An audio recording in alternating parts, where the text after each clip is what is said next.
Hello friends, welcome to Kavita channel. हम GST topic पर discussion हो रहा है हमारा, जिसमें मैंने फर्स्ट वीडियो में आपको बेसिक जीएसटी का इंट्रोडक्शन दिया था। अब आज हमारा सेकंड जीएसटी का पार्ट चल रहा है। Then let's start. GST means goods and service tax. अब इसका क्या क्या इफेक्ट हुआ है, क्या है, इसके बारे में हम थोड़ा सा डिटेल्स करते हैं। Dual GST in India, that mean taxation power lies with both by the central government and state government to levy the taxes on the goods and services. The scheme was supposed to be implemented in India from 1st April 2016. GST is comprehensive tax levy on manufacturing, sales, consumptions, goods and services at national level, under which no difference between goods and services for levy of tax. Mostly substitute all indirect tax levy on goods and services by the central government and state government in India. GST is a tax on goods and services under which every person liable to pay tax on his output and entitled to get input tax credit on tax paid on its input. Ultimately, final consumer shall bear the tax. Fine, इस बारे में हमने first video में discuss हो गया था।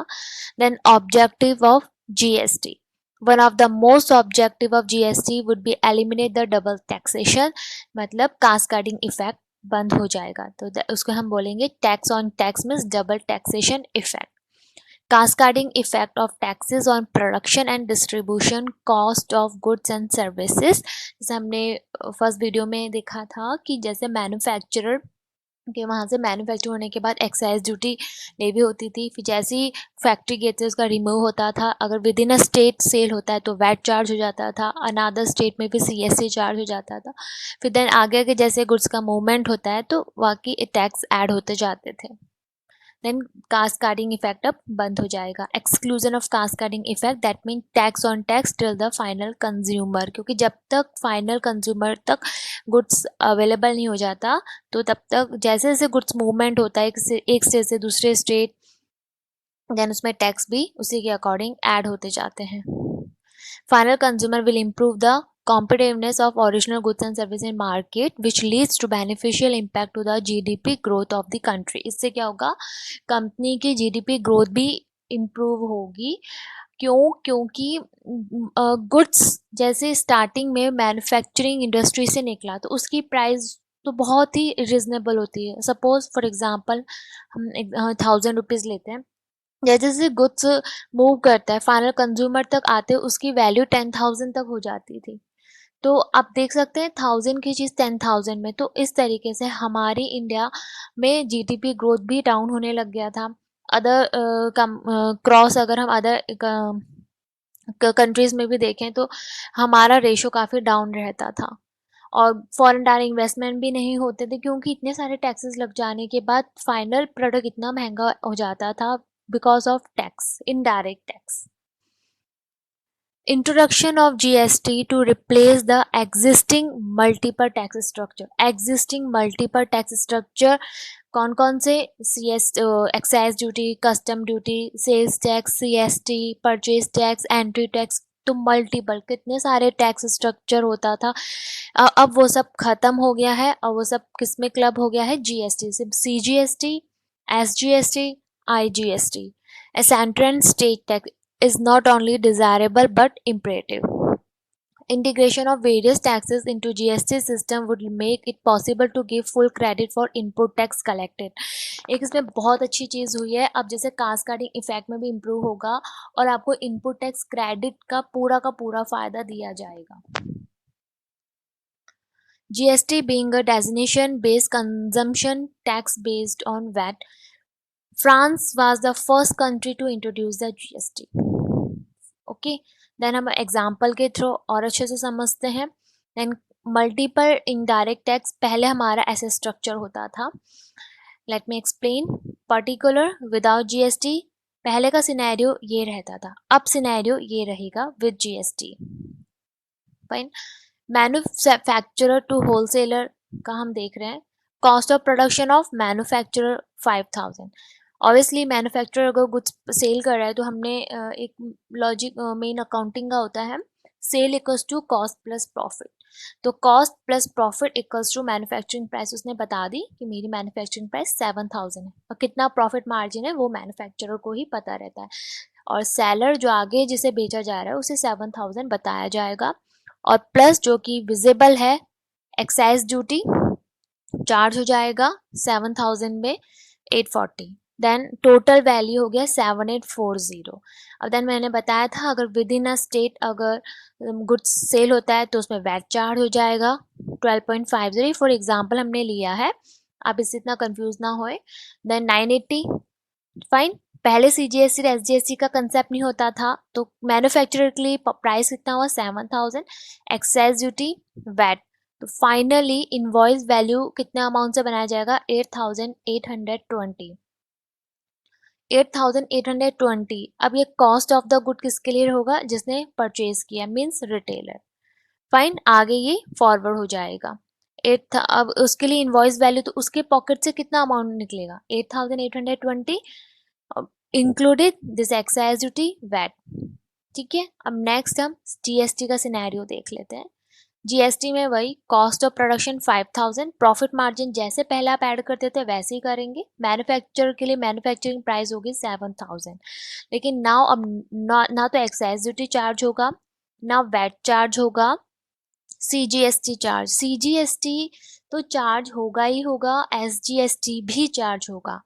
Fine, अगर हम एक स्टेट से दूसरे स्टेट में सेल करेंगे तो आईजीएसटी लगेगा, लेकिन यहाँ ऐसा नहीं है, सिंपल एक एग्जांपल का सिनेरियो हम डिस्कस कर रहे हैं। तो यहाँ पे सीजीएसटी और एसजीएसटी चार्ज होने के बाद इनवॉइस वैल्यू कितना हो गया है 8,680। आप डिफरेंस देख सकते हैं कि कितना डिफरेंस हो गया है। इनवॉइस वैल्यू समझ में आ गया है। देन नेक्स्ट, ये था मैन्युफैक्चरर टू होलसेलर। अब होलसेलर टू रिटेलर, अब होलसेलर टू रिटेलर के पास जाएगा तो मेन इनवॉइस वैल्यू होलसेलर के पॉकेट से कितना गया है, वैसे उसने 8,820 ही पे किया है, लेकिन cost of goods to wholesaler के लिए विजिबल कितना है, टोटल वैल्यू 7,840, बिकॉज वैट जो लास्ट पहले का पिक्चर ये रहता था तो इसका इनपुट टैक्स क्रेडिट ये ले लेता था। तो हम सिंपल जो इंटरनली बिजनेस में कैसे ट्रांजेक्शन होता है उसके अकॉर्डिंग ये एग्जांपल है कि टोटल वैल्यू रिटेलर को कितना चार्ज हुआ है 7,840, तो cost of goods sold to wholesaler को बोलेगा कि मैंने मेरे लिए इतना प्राइस का ही चार्ज हुआ है, क्योंकि बाकी रिटेलर को भी पता है कि हाँ इसमें वैट लगा होगा और एक्साइज ड्यूटी भी लगी होगी। तो एक्साइज ड्यूटी इंक्लूडेड ये बताया है क्योंकि एक्साइज ड्यूटी तो लगेगा ही लगेगा। क्यों, क्योंकि मैन्युफैक्चरिंग मतलब फैक्ट्री गेट से जैसे ही बाहर आएगा तो एक्साइज ड्यूटी तो मस्ट है, पहले लगता था। तो 7,840, देन प्रॉफिट मार्जिन ने बोला कि मेरा 10% प्रॉफिट मार्जिन है, तो टोटल वैल्यू इसने बताया कि 8,624, देन वैट चार्ज हो जाएगा, और फाइनली इनवॉइस वैल्यू कितने अमाउंट से क्रिएट हो जाएगा 9702। ये विदाउट जीएसटी का पिक्चर है। अब विद जीएसटी में देखेंगे तो यहाँ पे इसका टोटल वैल्यू कितना आ रहा है 7,000, तो cost of goods sold to wholesaler को बोलेगा, होलसेलर रिटेल को कि मेरे लिए 7,000, profit margin 700 and total value 7,700।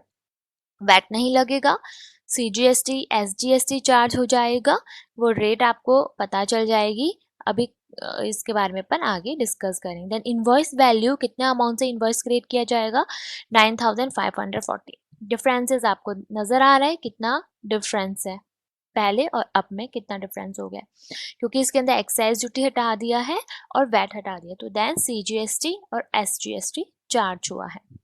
Then manufacturer to wholesaler हो गया, होलसेलर टू रिटेलर हो गया, अब रिटेलर टू कंज्यूमर, अब फाइनल कंज्यूमर के पास आ जाए तो cost of goods to retailer कितना हो जाएगा, total value 8,624। Then same procedure अपना प्रॉफिट मार्जिन ऐड करेगा, क्योंकि हर बंदा अपना अपना प्रॉफिट ऐड कर कर ही सेल करेगा, तो देन टोटल वैल्यू हो गया 9486.40। वैट चार्ज रहेगा क्योंकि within a state sale किया जा रहा है, देन 118.80। अगर ये one state to another state होता तो आईजीएसटी भी यहाँ पर चार्ज हो जाता। वैट चार्ज हो गया, देन टोटल इनवॉइस वैल्यू हमारा हो गया दिस वन। अब विद जीएसटी का देखते हैं। विद जीएसटी में इसके लिए वैल्यू होगी 7,700 टोटल वैल्यू। प्रॉफिट मार्जिन यहाँ तक तो टोटल वैल्यू, क्योंकि पहले भी आप विदाउट जीएसटी में प्रॉफिट मार्जिन ऐड होता है, प्रॉफिट तो ऐड होगा sales equals to cost plus profit. Then CGST और एसजीएसटी ऐड हो गया, देन वैल्यू कितना आ गया, total value, total price to the final consumer, और कितने का डिफरेंस आ रहा है 169.40। परसेंटेज में अगर हम निकालें तो 1.59 परसेंटेज। तो कितना बड़ा डिफरेंस दिख रहा है। तो ये मेन बेसिक आप इसको एनालिसिस कर सकते हैं कि पहले विदाउट जीएसटी का क्या सिनेरियो था और विद जीएसटी के बाद क्या सिनेरियो रहेगा। आया समझ में जीएसटी का कितना बड़ा इम्पैक्ट हुआ है ना। Then input tax credit available. अब यहाँ पे अगर हम इनपुट टैक्स क्रेडिट के लिए बात करें तो पहले विदाउट जीएसटी में क्या होता था, without GST manufacturer to wholesaler, ठीक है, होलसेलर के पास अमाउंट है, उसे होलसेलर ने अपने पॉकेट से 8,820 पे किया, जिसमें से इसने 840 का एक्साइज ड्यूटी और 980 जो कि इंक्लूडेड था। देन अब जब ये आगे फॉरवर्ड करेगा रिटेलर को, तो रिटेलर को फॉरवर्ड करने पर इससे सामने वाले से चार्ज किया तो जाहिर सी बात है गवर्नमेंट को इसे पे करना होगा। तो वैट इसने 1078 पे किया। अब ये आगे बोलेगा कि भाई मुझे इसका क्रेडिट चाहिए, तो देन वो इसका क्रेडिट लेगा। देखिए देन कितना इसको आ रहा है, इसकी लाइबिलिटी हम बोल सकते हैं, इसकी लाइबिलिटी है 1078 फॉर किसके लिए, होलसेलर के लिए। Input tax credit available to wholesaler 980 in case of without GST and with GST 1680. Fine, 1078 इसको पे करना है, जिसमें से इसे 980 का क्रेडिट मिल जाएगा। और इसके हम बात करें विद जीएसटी का, यहाँ पे इसको कितना पे करना पड़ रहा है, सीजीएसटी एसजीएसटी में इसे 924 और पहले जितना इसने पे कर दिया उसका इसे क्रेडिट दे दिया जाएगा 840। देन हो जाएगा 1680। सिंपल कि जो चीज़ पहले मैंने गवर्नमेंट को पे कर दी है, नेक्स्ट अगर मेरी लाइबिलिटी क्रिएट हो रही है तो पहले जो मैंने पे कर दिया है वो डिडक्ट होने के बाद बैलेंस अमाउंट हम पे कर देंगे। Input tax credit available to retailer 1078 in case of without GST. अब रिटेलर को भी मिलेगा, क्योंकि जब रिटेलर के पास ये अमाउंट आया तो रिटेलर ने वैट कितना पे किया अपने पॉकेट से 1078, और नेक्स्ट कितना आ रहा है इतना, तो इसमें से 1078 डिडक्ट हो जाएगा और बैलेंस पे हो जाएगा। फाइन। अब IGST inter state transaction of goods and services.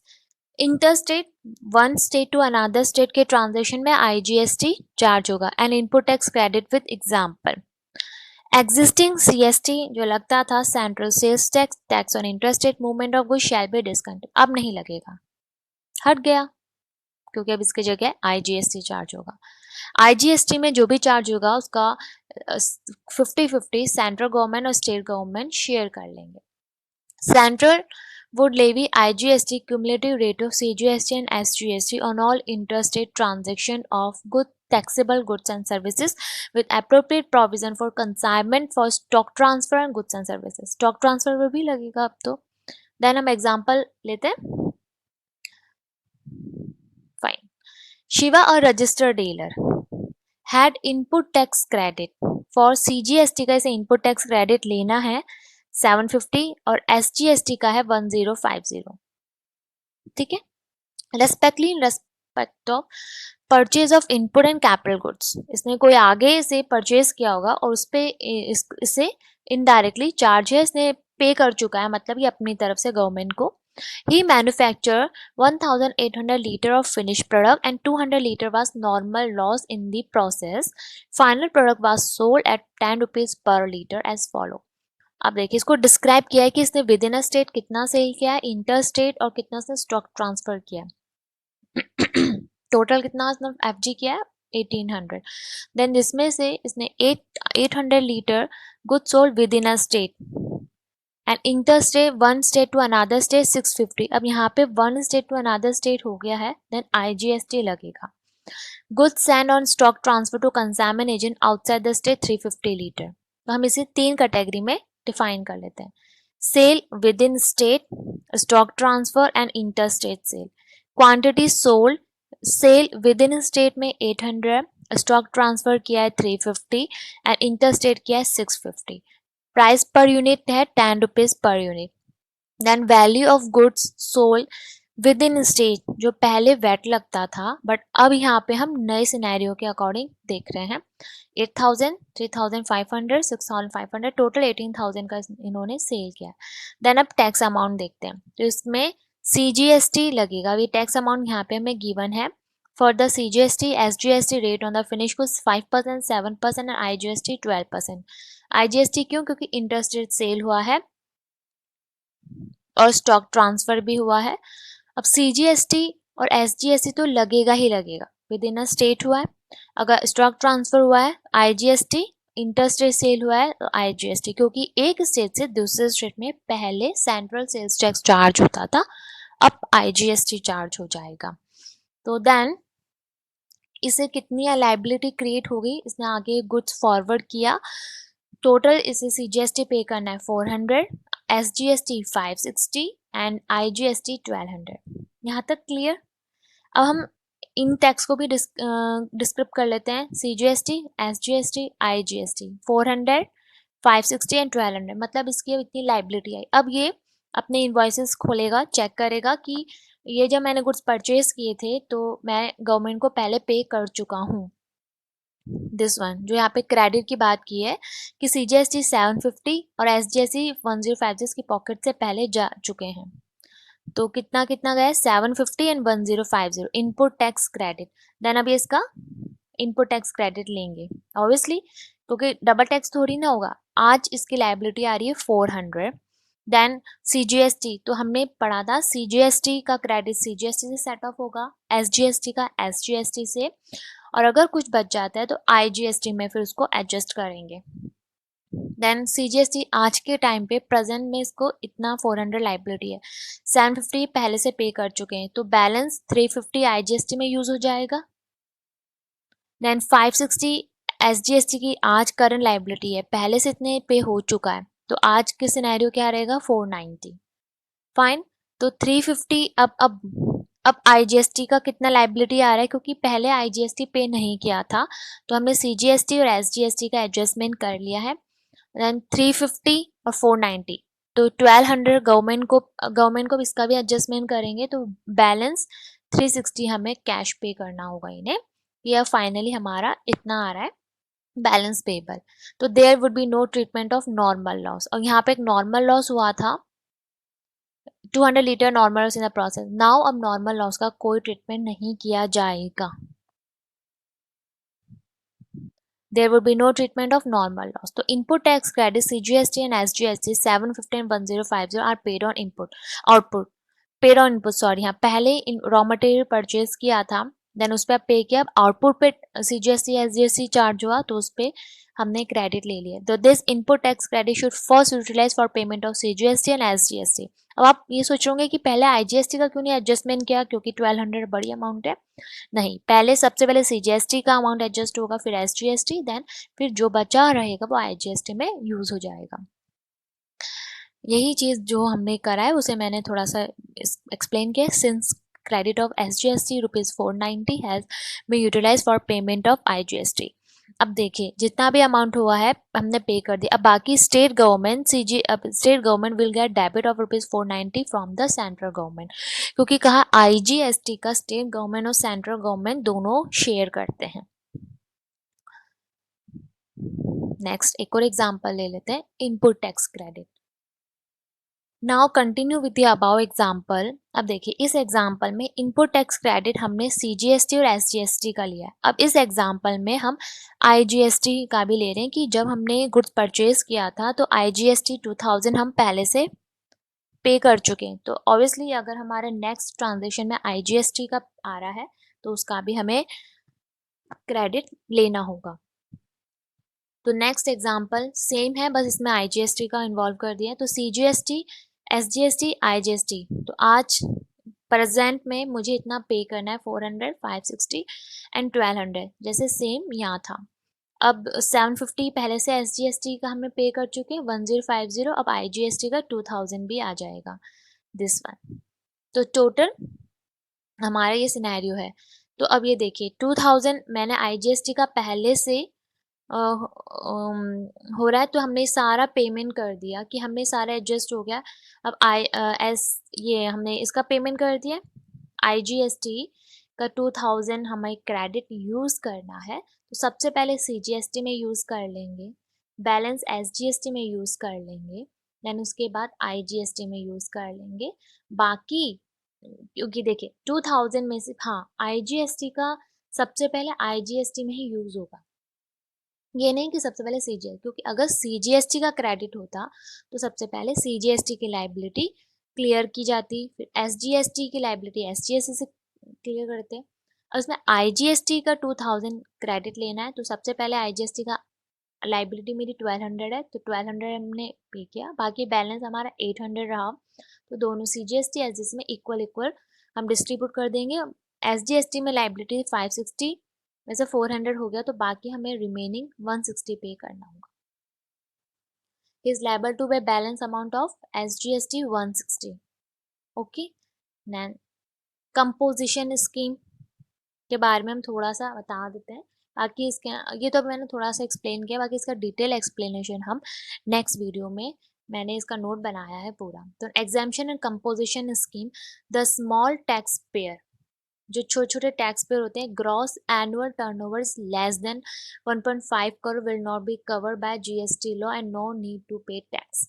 मतलब स्मॉल जो लोग हैं, स्मॉल एंटरप्राइजेस, स्मॉल ट्रेडर, जिनका टर्नओवर ही इतना नहीं हो पाता, तो उन पे जीएसटी एप्लीकेबल नहीं होगा। Scope of composition and compounding scheme under GST to be provided for this purpose and upper ceiling on gross annual turnover से 50 lakh and floor tax rate, इनका क्या रहेगा, फिक्स रहेगा कि 0.5% से ही आपको टैक्स पे करना है, फिक्स परसेंटेज। और जो कंपोजिशन स्कीम में आते हैं तो उन्हें इनपुट टैक्स क्रेडिट का बेनिफिट नहीं मिलेगा। अपने SSI unit small scale industry जो हम पहले पढ़ते थे, उसके अंदर 4 करोड़ 1.5 करोड़ का लिमिटेशन जो होता था कि जिसका 400 लाख मीन्स 4 करोड़ का टर्न वो होता है, उससे ज़्यादा नहीं होता है, तो एसएसआई की यूनिट में आते हैं। पहले हमने ऐसे कुछ पढ़ा था, तो वैसे ही है ये, the small tax payer. Fine treatment of goods exempted under one state and taxable under the other to be provided, list of exempt item which shall be outside the preview of GST. जो exempt है वो exempt ही रहेंगे, उस पर GST applicable नहीं होगा। GST on export and import with example, अब हम एक्सपोर्ट इंपोर्ट के एग्जाम्पल देख लेते हैं। Then GST on export would be zero rated. अगर हम कोई भी गुड्स एक्सपोर्ट कर रहे हैं तो उसमें ना सीजीएसटी, एसजीएसटी, आईजीएसटी नहीं लगेगा। एक्सपोर्ट का जैसे नॉर्मल एक्सपोर्ट ड्यूटी वगैरह हम पे करते थे, सिंपल वो रहेगा, but GST on export goods नहीं लगेगा। Both CGST, SGST will be levy on import of goods and services in India. Import of goods and service in India पे सीजीएसटी और एसजीएसटी चार्ज होगा। मैं रिपीट कर देती हूँ, GST on export would be zero and CGST and SGST charge on import of goods and services in India. The incidence of tax will follow the designation principle. That means as GST goes to the state where it is consumed, complete set-off will be available on GST paid on import on goods and services. For example, अब import का हम example ले लेते हैं। Shiva imported goods of rupees 10,000 का import किया है and incur expenses to produce final saleable goods. Basic custom duty 10% was chargeable on imported goods. These manufactured goods were sold within state rupees 45,000 plus GST rate. अब within state cell किया है, imported पे CGST और SGST applicable होगा, then हमें इसकी cost, sale value और taxable calculate करना है। Then good cost of goods imported, कितना अमाउंट का इंपोर्ट किया है, 10,000, और बेसिक कस्टम ड्यूटी चार्ज होगा 10%। बेसिक कस्टम ड्यूटी तो चार्ज होगा, इसका कोई चेंज नहीं किया। देन बेसिक कस्टम ड्यूटी पहले भी चार्ज होता था, then 10,000 plus 1,000, then total cost of goods imported including basic custom duty 11,000। अब बेसिक कस्टम ड्यूटी हुआ है, अब within a state sale किया है तो CGST SGST 5% 7% चार्ज होगा।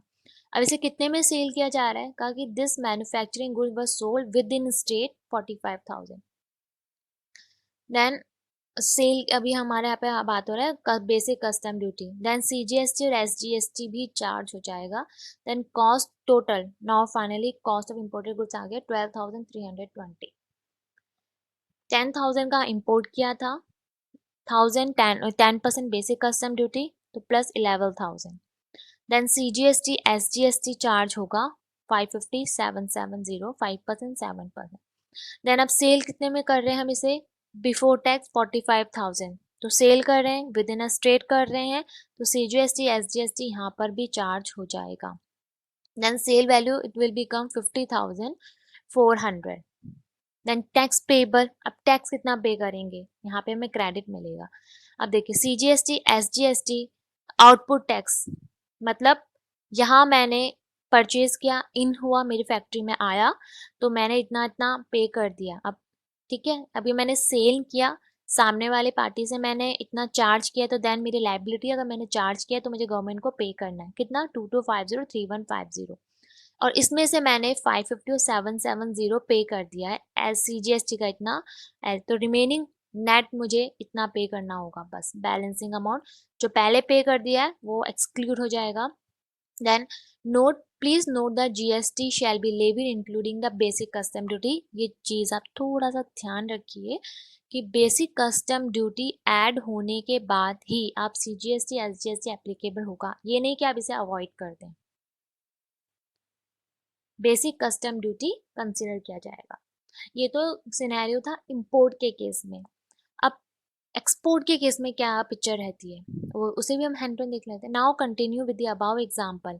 ये सब हमने इंपोर्ट किया, विद इन अ स्टेट भी सेल किया, अब हम इसको क्या कर रहे हैं, एक्सपोर्ट कर रहे हैं। Suppose the same good export after year of use after adding marginal modification amount 10,000, मैंने इसमें कुछ मॉडिफाई किया है, and use factor 1 year for refund calculation is 20% and therefore the refund will be 80% of duty amount.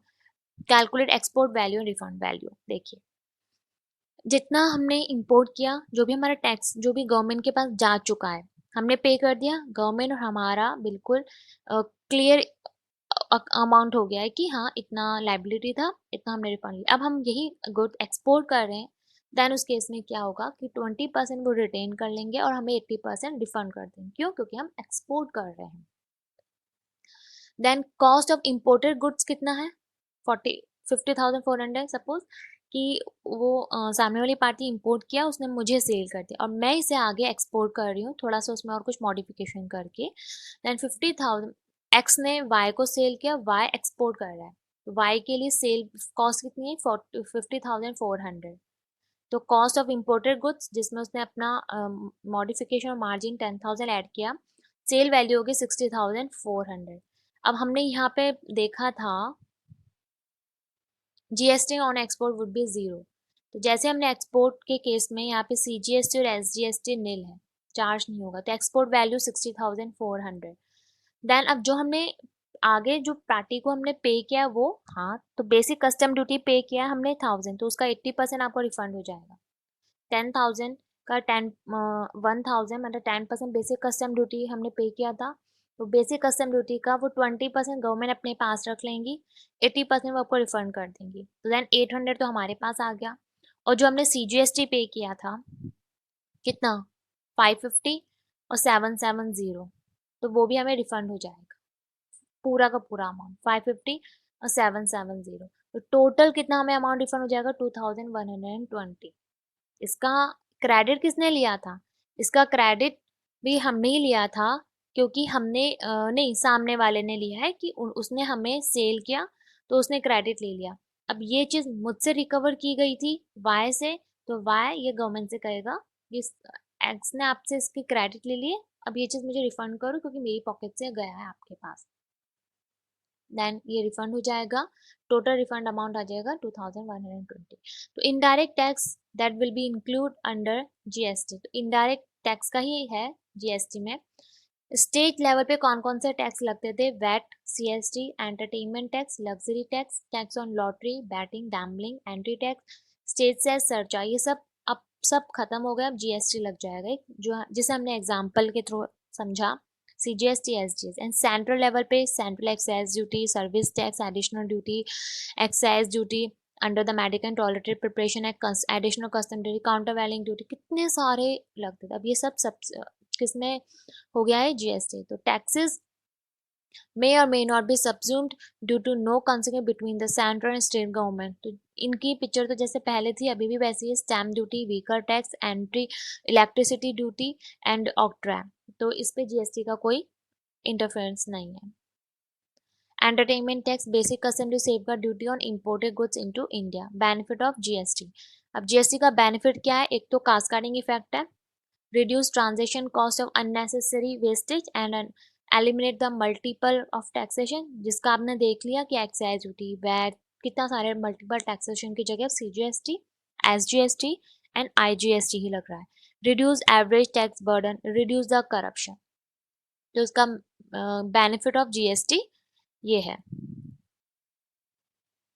Then general points on various business sector that arise after GST implementation.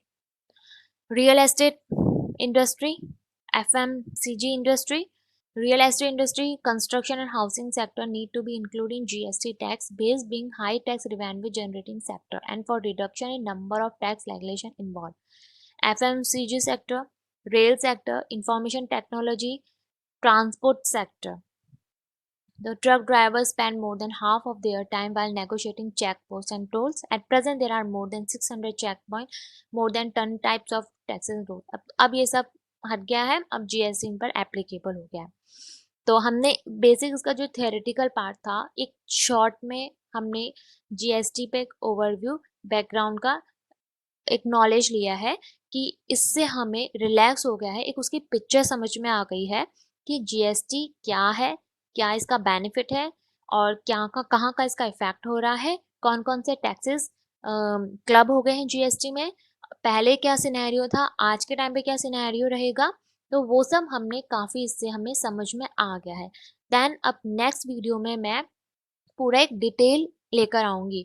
फिर इसके बाद हम composition scheme को समझेंगे, invoices structure कैसे रहेगा अब now, registration के बारे में समझेंगे। फाइन, तो इसको पढ़ करके हमें जीएसटी के बारे में जो एक डर रहता है कि क्या चेंजेस हुआ है, पहले क्या था अब क्या हो गया है, तो इतना समझ के अब वो डर नहीं रहा है। तो हमें बेसिकली समझ में आ गया है कि जीएसटी का सिनेरियो क्या रहेगा। Then friends, thank you for watching my this video. अगर आपको मेरा वीडियो अच्छा लगा है तो आप अपने फ्रेंड्स के साथ शेयर करिए and please subscribe my this video. अगर आपका कोई भी पॉइंट है, कोई अगर आपको पॉइंट समझना है तो आप वो भी मुझे लिख सकते हैं, मैं उस पॉइंट पर भी मैटर तैयार करके आपको एक्सप्लेन कर सकती हूँ। And thank you, take care, bye.